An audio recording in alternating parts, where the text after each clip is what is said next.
Eu sou Breno Altman, diretor editorial do site Opera Mundi. Eu queria convidar vocês a assistirem os vídeos do Opera Mundi no nosso canal do YouTube. Também aproveito para chamá-los a assistir esses mesmos vídeos na TV 247, que é nosso grande parceiro nessa batalha por uma comunicação independente e verdadeira em nosso país. Boa tarde! Está começando mais uma edição do programa 20 Minutos à Atualidade. O tema de hoje: por que a ultradireita cresce no mundo? Esse é um dos grandes temas contemporâneos. Nos últimos anos, temos assistido nos mais distintos continentes, nas mais variadas nações, um crescimento das correntes de extrema-direita, muitas delas com um claro discurso neofascista. Isso tem sido um fenômeno que adquiriu uma repercussão maior a partir da eleição do presidente norte-americano Donald Trump, mas se revela como um processo em curso também em outros países. No Brasil, com a eleição de Bolsonaro, na França, com a ascensão já há vários anos e agora num patamar ainda superior do antigo Front National, agora chamado Reagrupamento Nacional, dirigido por Marine Le Pen, na Alemanha, com a AfD, e agora na Espanha, com o partido de ultradireita Vox, pela primeira vez ganhando assento numa província importante, a mais povoada província autônoma da Espanha, que é a Andaluzia. Vox fez mais de 10% dos votos e terá assento nesse parlamento, apontando já para a possibilidade desse partido de ultradireita vir a ter peso no cenário nacional espanhol. Outros países revelam esse mesmo crescimento da ultradireita, na Áustria, na Suécia, na Dinamarca, na Noruega, na Inglaterra.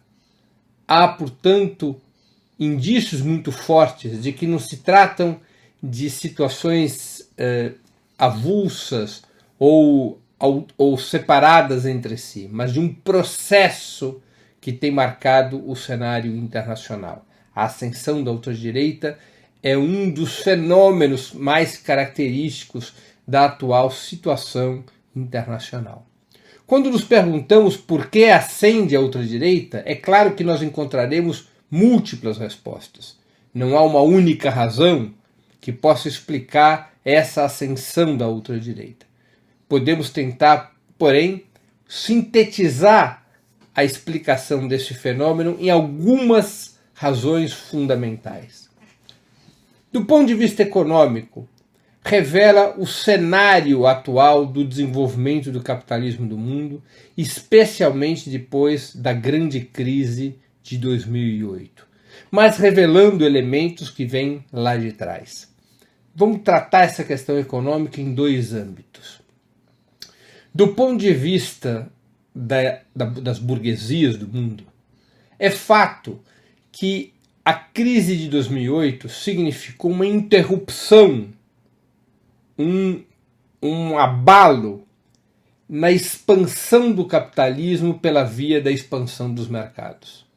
Por muitos anos, o capitalismo mundial tinha se sustentado pelo crédito.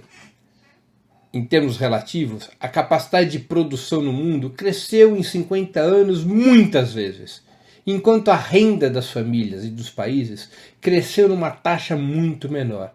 Foi se abrindo uma tesoura na economia mundial. Muita capacidade de produção em função das revoluções tecnológicas e baixa renda relativa a esse aumento de produção, provocado fundamentalmente pelas medidas do período neoliberal que vem sendo hegemônico desde os anos 90. Precarização do trabalho, rebaixamento dos salários relativos frente ao custo de vida, perda de direitos trabalhistas, redução dos investimentos públicos, redução do estado de bem-estar social, além da enorme opressão sobre os países da África, da América Latina e da Ásia. Como é que o capitalismo resolvia esse problema desse crescimento enorme da produção e de um baixo crescimento da renda? Pelo crédito. Se oferecia crédito para as famílias, crédito para os países poderem continuar comprando as mercadorias que um capitalismo cada vez mais, com capacidade de produção cada vez maior, entregava ao mundo. Em 2008 estourou a bolha de crédito e as possibilidades de substituir renda por crédito foram muito reduzidas. Desde então, o que a burguesia tem feito no mundo inteiro é reduzir custos de produção, é achatar salários, é achatar direitos, é achatar pensões, é achatar investimentos sociais, é privatizar, é desregulamentar o trabalho. Enfim, é um pacote de medidas que torne possível para o capital, que não consegue mais expandir o mercado na mesma velocidade de antes, para que ele possa manter a taxa de lucro, reduzindo seus custos e, portanto, aumentando brutalmente o grau de opressão sobre a classe trabalhadora, o grau de precarização da classe trabalhadora e dos países periféricos do sistema capitalista. Numa situação como essa, é evidente que se aprofunda a contradição entre o capitalismo e a democracia, entre o neoliberalismo e a democracia. E, portanto, cada vez mais a burguesia precisa de medidas que ajudem a desorganizar a classe trabalhadora, que reprimam o seu movimento, que reprimam a resistência contra essas medidas de radical neoliberalismo que vêm sendo adotados para enxugar os custos de produção. É necessário restringir os espaços democráticos, é necessário adotar medidas antidemocráticas que possam conter a resistência ao neoliberalismo. Numa situação como essa, a extrema-direita volta a ser útil para a burguesia mundial, porque ela traz a mensagem, ela representa um giro político no sentido da repressão, no sentido do fortalecimento dos aparatos repressivos do Estado, no sentido de desorganizar e combater as organizações de classe. A extrema-direita passa a ter um papel funcional para a burguesia mundial, tanto nos países desenvolvidos quanto nos países periféricos. Por outro lado, a economia dos últimos 20 anos, 30 anos, também modificou e desorganizou a classe trabalhadora. A classe trabalhadora, que política, ideológica e culturalmente ainda está sob a influência do colapso do socialismo, ocorrido em 1990, o colapso do socialismo soviético, o fim da União Soviética de 1991, ainda sob os efeitos desse colapso, a classe trabalhadora passou a ser presa fácil de identificar os problemas da alteração das suas condições de trabalho, não mais nas políticas do capital, mas na competição exercida por outros setores da própria classe trabalhadora. A classe trabalhadora vem perdendo direitos, vem perdendo estabilidade no emprego, vem perdendo perspectiva de prosperidade. E os trabalhadores locais passaram a ver nos imigrantes, que é um fenômeno desse processo do desenvolvimento do capitalismo, na medida em que os países mais pobres ficam ainda mais pobres, e esses países são submetidos a guerras, são submetidos a disputas alimentadas pelo imperialismo, e isso gera imigração, tanto do ponto de vista econômico quanto do ponto de vista dos refugiados de guerra. E o crescimento das ondas de imigração, em especial para a Europa e para os Estados Unidos, faz com que os trabalhadores locais, protegidos durante muitos anos por leis que demarcavam o estado de bem-estar social, passem a ver nesses imigrantes que, por conta da precariedade da sua situação e muitas vezes da ilegalidade da sua situação, aceitam trabalhar mais por muito menos salário e com muito menos direitos, passam a ver nesses imigrantes seus rivais, seus inimigos, aqueles que disputam seus postos de trabalho, aqueles que usufruem dos benefícios do estado de bem-estar social sem serem nacionais, sem terem participado das lutas que levaram à construção daquele tipo de sociedade, mesmo que dentro do capitalismo. Desprovida de uma consciência socialista mais ampla, de uma consciência anticapitalista mais ampla, os trabalhadores passam a se sentir ameaçados pela precarização do trabalho, passam a sentir que o seu futuro está em risco, passam, portanto, nessas circunstâncias, havendo os imigrantes o seu grande inimigo. Boa parte da classe trabalhadora passa a ter esta perspectiva, especialmente, repito, nos Estados Unidos e na Europa. E a grande mídia vinculada ao capital, a grande mídia vinculada aos grupos burgueses hegemônicos, alimenta esse espírito na forma de racismo, na forma de criminalização dos imigrantes, identificando-os como a fonte do aumento da violência e da criminalidade, estabelecendo um clima de divisão na classe trabalhadora. E este clima, provocado pela precarização do trabalho, é um outro fator no âmbito econômico, mas com consequências culturais, ideológicas e sociais, que alimenta a extrema-direita. Porque a extrema-direita ressurge com um forte discurso nacionalista e xenófobo, focando nos imigrantes, no diferente, no diverso, o inimigo a ser combatido. E consegue, com isso, ter repercussão em setores da própria classe trabalhadora que vem perdendo espaço e direitos com o desenvolvimento do capitalismo na sua etapa atual. Por um lado, portanto, a burguesia necessita da extrema-direita para enfrentar eventuais resistências ao neoliberalismo e, por outro lado, a precarização do trabalho gerada pelo próprio neoliberalismo cria as possibilidades de uma divisão no seio da classe trabalhadora, no qual se introduz, como em outros momentos da história, o discurso do combate ao diferente, do combate ao estrangeiro, do combate ao diverso, como elemento central que dá base popular, dá alguma base popular à extrema-direita. Os principais partidos da ultradireita na Europa, em especial, têm um fortíssimo discurso anti-imigração. Isso é verdadeiro para o reagrupamento nacional na França, isso é verdadeiro para a AfD na Alemanha, isso é verdadeiro para o Vox na Espanha, isso é verdadeiro para todas as organizações de ultradireita na Europa que fazem da luta contra a imigração um elemento central para a ascensão dessa ultradireita. Esse pano de fundo de ordem econômica permite que outros elementos agregadores da ultradireita se manifestem, em especial no campo racial e no campo religioso.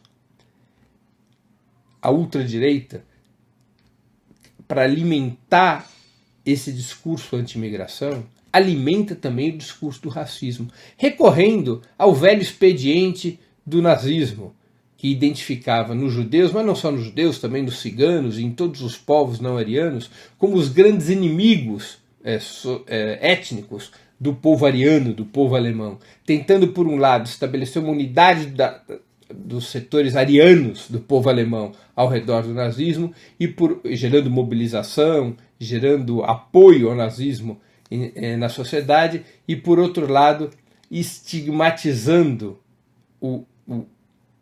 as etnias minoritárias como as grandes inimigas do povo germânico. Esse mesmo discurso racista hoje faz parte da extrema-direita. E um discurso que muitas vezes tem uma identificação religiosa, particularmente na Europa, com os muçulmanos. Tenta se estabelecer no âmbito das sociedades burguesas aquilo que um importante ideólogo da direita, Samuel Huntington, fixou há muitos anos atrás, um choque de civilizações entre a civilização ocidental e as demais civilizações. Ou seja, a extrema-direita tenta se apresentar como portadora da identidade da civilização ocidental, civilização judaico-cristã, capitalista, burguesa, contra todas as outras civilizações, sejam aquelas civilizações marcadas pela presença majoritária da religião muçulmana, sejam as civilizações que tentaram caminhos anticapitalistas, como a China, sejam sociedades que saíram do socialismo, mas entram em choque com o imperialismo europeu e norte-americano, como é o caso da Rússia, contra todas as experiências que possam afetar essa hegemonia da civilização ocidental, judaico-cristã, capitalista, burguesa. Nessas circunstâncias é que cresce a extrema-direita. Há também uma fadiga política, há uma crise profunda da democracia liberal. Essa crise é provocada por alguns fatores. Um deles eu já me referi. A democracia liberal vai deixando de ser funcional para o capitalismo na medida em que ele tem que aprofundar as medidas neoliberais e atacar direitos da classe trabalhadora. Vai se criando um ambiente no qual determinadas conquistas democráticas estabelecidas no século XIX e no século XX passam a afetar a eficácia do capitalismo, a sua capacidade de impor medidas que preservem ou aumentem a taxa de lucro dos grandes grupos capitalistas.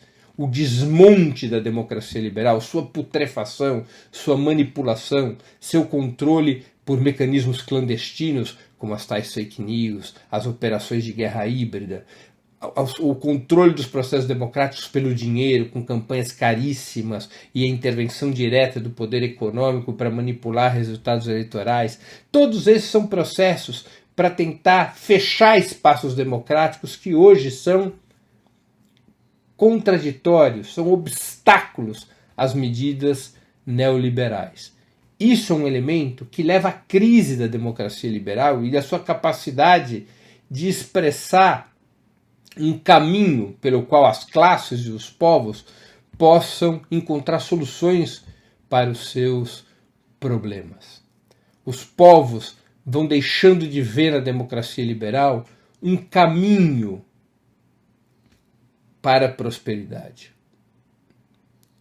Evidentemente que a revolução tecnológica na informação também cria um elemento dissuasório da democracia liberal.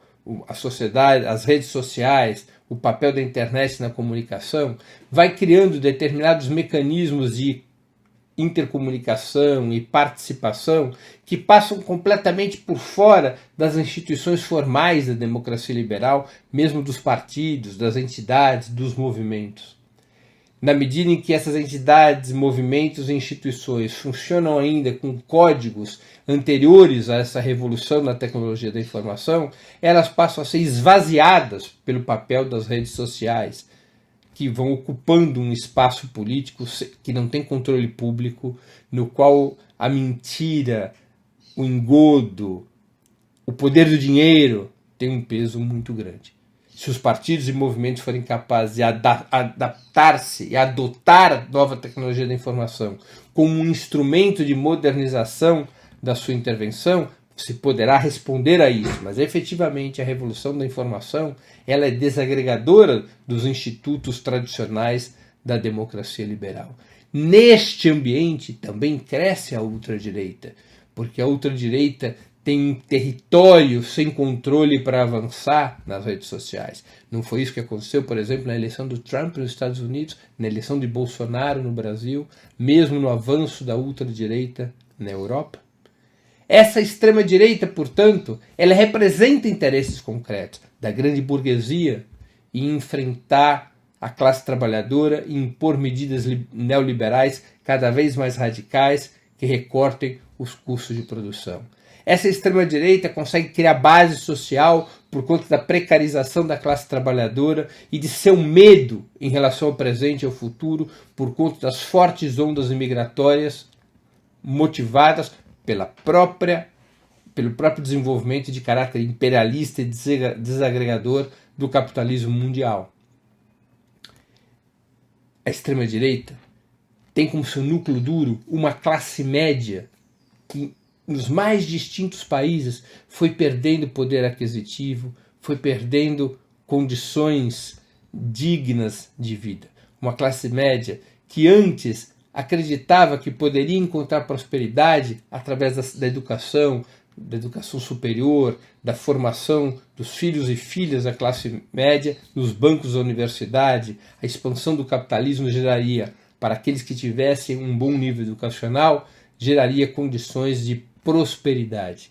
O fato é que a crise do capitalismo atinge não apenas a classe trabalhadora, os trabalhadores manuais, mas passou a atingir frontalmente as camadas médias dos países capitalistas desenvolvidos e dos países capitalistas periféricos. As camadas médias vão também sendo afetadas pelo desemprego, pela precarização, pelas baixas remunerações, pela perda de direitos, pelo desmonte do estado de bem-estar social. E essas camadas médias que tinham adesão à perspectiva capitalista, que tinham adesão às ideias burguesas, vão encontrando, parte dessas camadas médias, vão encontrando no discurso autoritário, racista, violento, antissistêmico da extrema-direita, um caminho no seu desespero, uma luz no seu desespero, da falta de uma perspectiva revolucionária de caráter socialista que foi derrotada, ao menos provisoriamente, no início dos anos 90. A extrema-direita se apresenta como uma opção antissistêmica que pode combater as características mais visíveis dessa decadência capitalista que retira direitos dos trabalhadores manuais, da classe trabalhadora e também das camadas médias. A extrema-direita vocaliza um discurso falsamente anticorrupção, um discurso nacionalista, um discurso antimigratório, o sintoma e não a doença da crise do capitalismo. A extrema-direita vai, portanto, incorporando os interesses da grande burguesia e a construção de uma base social que permite que se apresente como uma alternativa para um capitalismo enfraquecido, em crise, num mundo no qual as contradições se aprofundam e os confrontos tornam o futuro uma incógnita. Essas são, a meu ver, as principais razões da ascensão da extrema-direita. Fenômeno preocupante e fundamental da nossa época. Termino por aqui minha exposição. Antes de encerrarmos o programa, 2 recados importantes. O primeiro, façam uma assinatura do canal do Opera Mundi no YouTube. Nessa plataforma vocês poderão assistir edições anteriores do nosso programa, bem como sua transmissão ao vivo. O YouTube é uma plataforma muito mais amigável para transmissão de vídeos, para comentários e mesmo para contribuição financeira ao Opera Mundi, ao canal Opera Mundi, através do Super Chat. Segunda mensagem. Peço a vocês que façam uma assinatura solidária do Opera Mundi. A assinatura solidária para o nosso site pode ser feita no endereço www.operamundi.com.br/apoio. Eu vou repetir, www.operamundi.com.br/apoio. A assinatura solidária é um pequeno valor mensal que nossos espectadores e leitores pagam e com isso permite que tenhamos os recursos para investirmos num jornalismo independente, de qualidade, para investirmos na batalha cotidiana de informações e ideias contra a imprensa de direita. Queria agradecer muito a todos que nos acompanharam nessa tarde de sexta-feira. Queria pedir àqueles que gostaram do programa que o compartilhem, que o difundam para que possamos atingir mais e mais pessoas. E voltaremos a nos encontrar na próxima terça-feira com o 20 Minutos História. Um grande abraço e até lá!